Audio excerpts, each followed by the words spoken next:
start.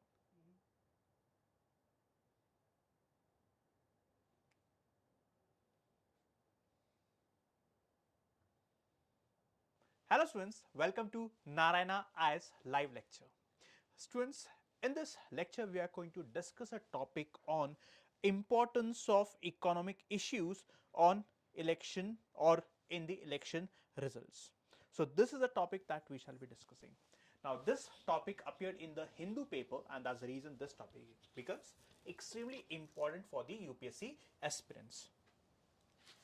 So we know students that the Lok Sabha elections just got concluded, and the situation is that no political party is in a position to form the government by its own, right? And what does it mean? It means that the verdict from the Lok Sabha election, it highlights how economic issues are at the core or at the center of the political discourse, or how it matters to the common person. This Lok Sabha election has highlighted the economic issues being at the center of the issues that the people are facing. Economic issues like we have unemployment, low wages, then the rising prices of the essential commodities. All these issues matter to the common person, and the author of the article tries to suggest that the current dispensation somehow ignored these economic issues, and that's the reason it could not get the seats it was expected. Which means again the bread and butter issues, it continues to define the lives of majority of the people in India, and it seems that the people have voted based on the economic issues and not on issues which are not important for people. Talking about the exit polls indicated that the BJP government will form the government by its own. But the way election results came out, it literally shocked the people who trusted or relied on the exit polls. On the other hand, the India alliance, comprising of different political parties like Congress, Aam Aadmi Party, Trinamool Congress, Samajwadi Party, they focus on the core issues. And which were the core issues? Social justice and the caste census. And this is the reason why they were able to gain traction or fetch more number of votes than it got in the year 2019. Now, the author of the article tries to suggest that successive governments since independence have rolled out welfare schemes. Why? Because of the high rate of poverty levels in our country. The current government also did the same, but the current government tried to brand the welfare schemes that it introduced. So here the author of the article tries to suggest that the welfare schemes that the government of India or the successive governments have been releasing or introducing is the rights of the citizens. It should not be seen as the gifts given by the governments. On the other hand, it should be seen as the rights of the citizens for which they are entitled to. And the author of the article tries to suggest that no matter which government forms the or which political party forms the government, it is very important that there has to be a fundamental transformation in the economic policy. And this fundamental transformation should move towards the framework of human rights, especially focusing on the social and economic rights. So there are few areas that the new government has to work on, is what the author of the article is trying to suggest. Let's start one by one the areas that the new government has to focus on. One is right to work, that is employment. Now talking about the rural employment and urban employment, talking about the rural employment, Manrega scheme, it is the source of source for employment for the people who live in the rural areas, the Manrega scheme. In the financial year 2023 and 2024, the government of India has allocated approximately 73,000 crores to Manrega, which is less than the previous financial year. And given the increasing or rising unemployment rates both in the rural areas and urban areas, the new government has to allocate more funds to Manrega scheme so that more and more job opportunities and more number of rural people get jobs in our country. Talking about the urban employment. Now students, around 80% of the workforce in our country is in informal sector. Informal sector, which means no social security benefits. And this informal sector, students, it contributes 50% to our country's GDP. So imagine 80% of the informal sector is contributing around 50% to India's GDP. Unfortunately, the situation of the people who are in the informal sector is worse, or they do not have the social security benefit. Especially post pandemic, what we are witnessing is the rising unemployment. And for that, we need to have a scheme like Manrega in the urban cities as well. For example, in the examination, you can mention the examples of Odisha and Kerala. In Odisha, Urban Wage Employment Initiative. Now, this was a scheme launched or introduced by the state government of Odisha to generate employment in the urban places. The first area that the new government has to focus on, employment, how to create employment opportunities, how to make sure that more and more number of people get jobs. Why? Because of the rising inflation. Now, because of the rising inflation, the income levels has to grow, has to rise. The second area, right to food. Now, students, as per the state of food security and nutrition in the world, which is reported by the United Nations, around 190 million people in India are undernourished, which means they are not getting proper nutrients for the growth of the body. India ranks 101 out of 116 country on the global hunger index. What does it tell you? It tells you that the hunger problem in our country is severe. Isn't it so? So 36% of the children under 5 years are stunted, which means they have low height as per their age, and 20% are wasted, which means they have low weight for their height. Now, 100 million people who are entitled to receive food under PDS. PDS stands for Public Distribution Scheme.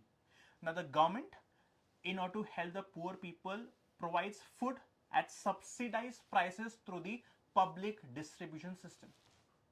So all the beneficiaries get food at subsidized prices. Now, because of the identification and distribution inefficiencies like corruption, 100 million people who are actually entitled to get the benefits are not getting the benefits. Why?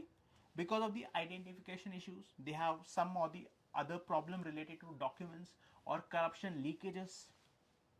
So it is very important for the new government to ensure that the food grains has to be supplemented by nutritional items such as pulses, oil and fortified foods. Just having wheat and rice is not going to help a human body grow adequately. The human body requires macronutrients like carbs, proteins, as well as micronutrients like vitamins and minerals for the overall growth. So the new government has to focus on fortified foods. And then we have to implement biometric authentication and digitization of PDS so as to reduce the leakages and corruption, so that all the beneficiaries get benefit under the public distribution scheme program. Isn't it so? The next issue or the next area where the new government has to focus on social security. Now, what is social security? Once you retire, you need money to look after yourself, isn't it so? And for the very same, you need to have social security. It means that, for example, as of 2021, India's elderly population, right, is approximately 138 million, and it's going to increase to 194 million by 2031. And out of all the elderly people, only 30% of the elderly people have the insurance or the social security benefit. What about the majority, 70%? They do not have any. And most of these people, they fall under the unorganized sector, which means they do not have any social security scheme, like let's say pensions, provident fund. Why? Because they are a part of unorganized sector. So the author of the article is trying to suggest that we have to implement a universal pension scheme, and this pension scheme should provide half the minimum wage as the pension amount to all the people, all the elderly individuals and the people especially who are unable to work because of the health ailments. So after retirement, a person has to look after his family, after his health, so he needs money. So here universal pension scheme becomes crucial. Then the most important is right to health. Now, as of now, India only invests around 1.5% of India's GDP in the health sector. It should, no doubt, it should increase. Why? Especially during the pandemic time, we have seen how the infrastructure required to treat people fell inadequate. And that's the reason it is very important for the government to invest more and more in the health ecosystem. Talking at the per capita health expenditure, it is around 2000 rupees per person per year as of 2020 and 2021. So if we go to the rural areas, many of the public health centers and community health centers, they lack basic infrastructure, which means oxygen cylinders, hospital beds, required medicines. They do not have the basic infrastructure. Talking of the infant mortality rate, it is 28 per 1000 live births. Talking about maternity mortality rate, 103 per 1 lakh live births, and life expectancy is around 70 years. So again, we have to improve this number, and you can mention this number, data, fact in your examination. Then, as I told you, that we have to ensure, or we have to strengthen the infrastructure at the rural areas by ensuring that the public health centers, community health centers have proper or adequate infrastructure, so that people don't have to travel far areas, like let's say cities, or let's say the district, to get the treatment done. And then ultimately we have to implement robust health information system for proper data management, monitoring and planning. The next area is MSMEs, micro, small and medium enterprises.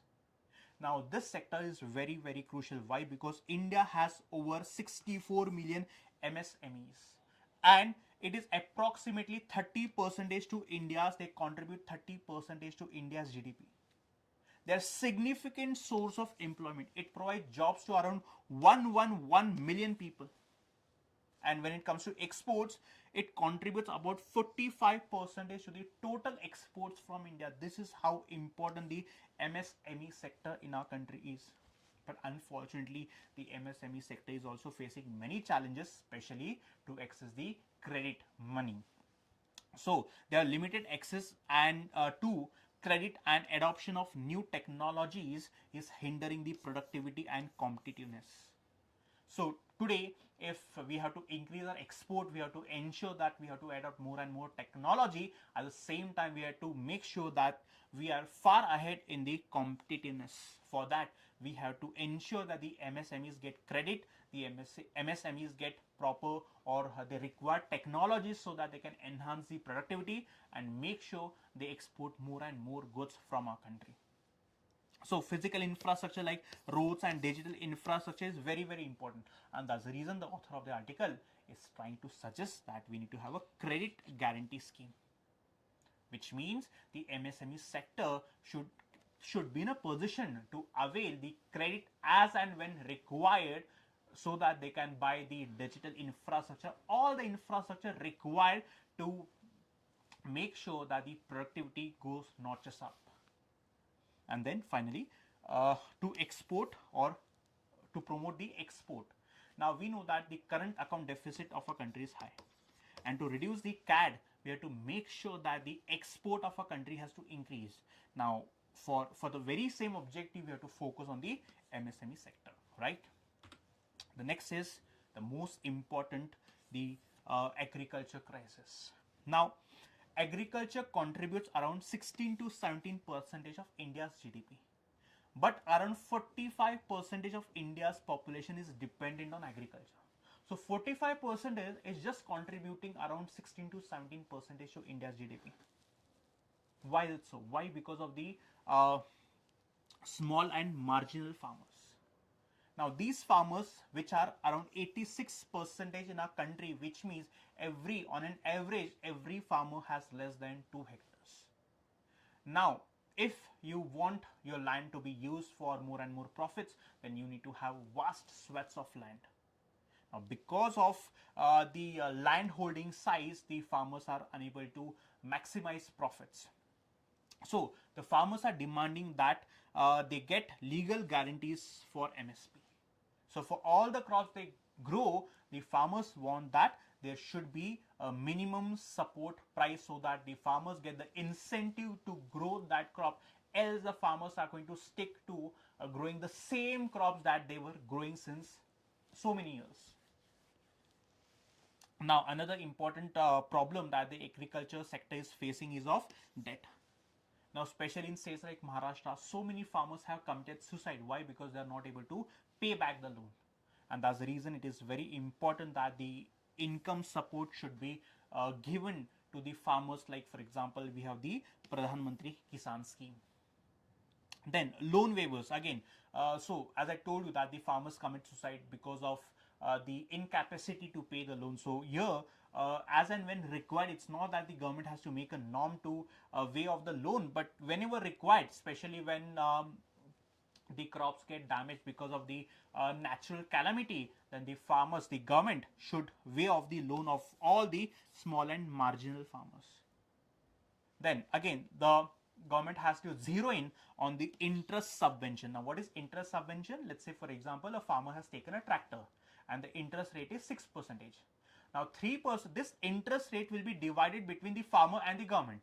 So, 3% the farmer pays and the remaining 3% the government pays. So, this is interest subvention. Again, when it comes to input subsidies, the government has to make sure that they have to provide subsidies to the small and marginal farmers for seeds, fertilizers, so that the overall cost of the crop they grow is less, so that they can sell the crops at higher profit or making more profit.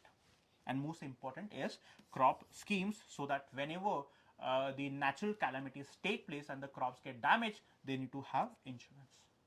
So the author of the article is trying to suggest that the new government has to focus on these core issues.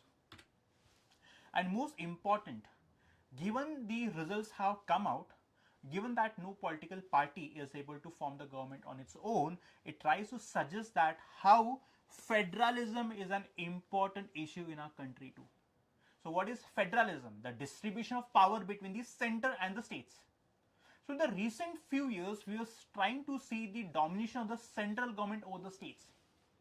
For example, sending the CBI in the state, using ED and agencies like CBI, Lokpal to pressurize the state governments, especially the state governments where the government is different from the government or political party that is at the center. So here it is very important that the state government should be able, or state government should be given a free hand to ensure that the public service delivery should go without any interruption.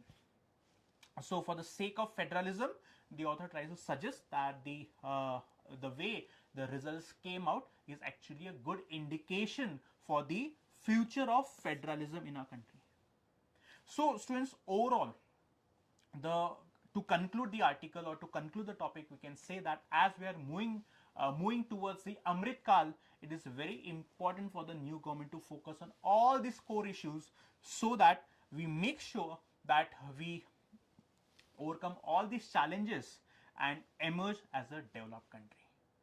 I hope students you understood all the dimensions that I have covered in this topic, and I'm pretty sure all these dimensions will be very, very important when you write your mains answer.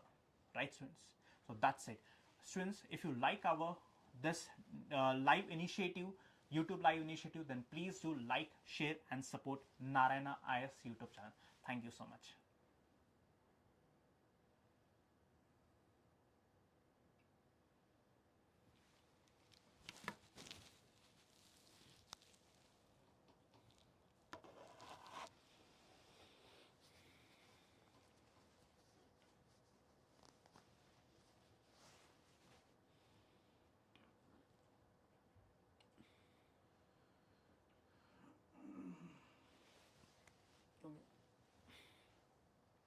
मोठं होतं ना खूप.